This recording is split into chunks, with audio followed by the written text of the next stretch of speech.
Hello! Welcome back to another minifigure design video. Today we are doing Pauline and Mario. We're just going to start off with Pauline really quick here. And I'm very excited for these figures because I really like how they ended up. And I think they go really well with the build we're doing, which is the Scourge on the Skyscraper, I think it was called, based off the Super Mario Odyssey level. So yeah, Mayor Pauline is super fun.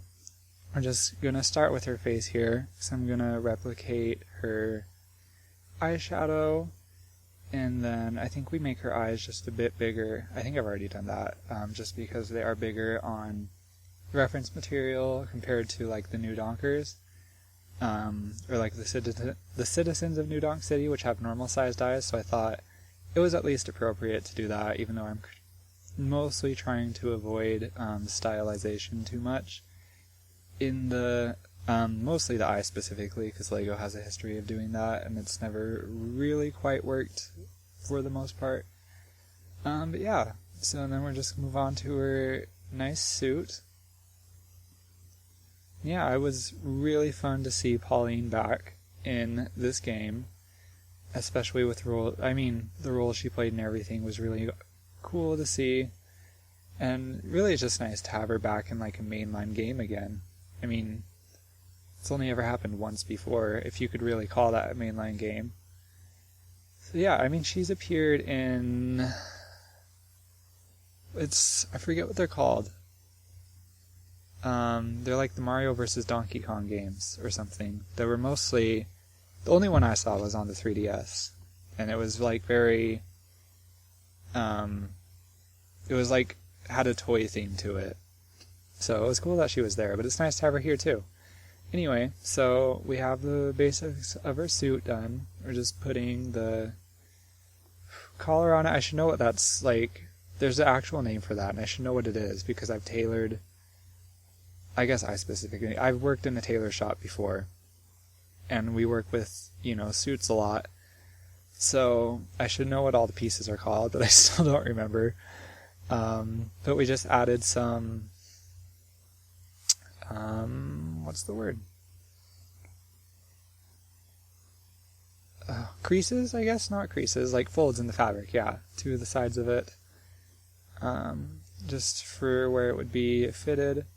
And we added a dart under above the pocket, just to make it all fit better. And I guess for those that don't know, because I never knew this until I was in fashion school, but darts are like these little lines where the fabric's taken in, just in the middle of a garment, that helps it fit a lot better and just mold to the body a lot more. So that's what that is above the pocket. It just represents that. And then we're just going to add little creases and folds where we can. I think it actually worked really well with this one. I'm usually not the best at adding folds and everything, but I really like how it ended up looking here.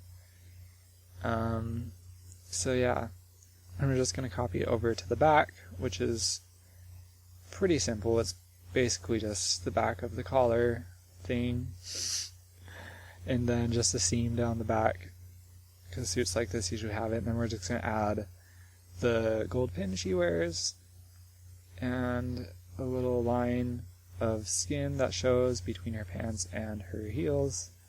And I tried to my best. I'm like really trying to figure out a way to represent heels in LEGO a lot better, because right now all you can really do is like a line at the bottom just for shoes. But I love heels so much, and I would love to be able to, I love shoes and I love designing shoes. That's one of the main things I'll probably be doing in fashion design, unrelated to what we're really doing right now. But so I'm really trying to figure out ways at some point to really represent heels. So I guess you'll see if I ever figure that out. But for now, we'll just do the line to represent the shoes. But anyway, we are finished with Pauline, so now we're just going to go over to Mario. Yeah, we're just going to put overalls on him. And I actually end up using the new, MIDI legs that were mostly seen in the Harry Potter collectible minifigures. Recently it's a pretty new piece, but I thought it worked a lot better with Mario's proportions, where the long legs don't quite work that well. At least like with proportion to his head, because I end up just using a regular minifigure head, and then I'll do my own custom pieces for the first time, for his nose and his mustache and his hat, and we do some custom stuff for Pauline too, which you'll see. But yeah, so I end up using the midi legs for that. And where was I going? Oh yeah, so they're a little bit better for the proportions, I think. It's nice to have them as an option. I was going somewhere with that. I don't remember what it is now. I keep distracting myself. Yeah, so yeah, just the overalls, they're pretty much done. Just a little, there'll be a few more creases we add. Or not creases, stitch lines that we add.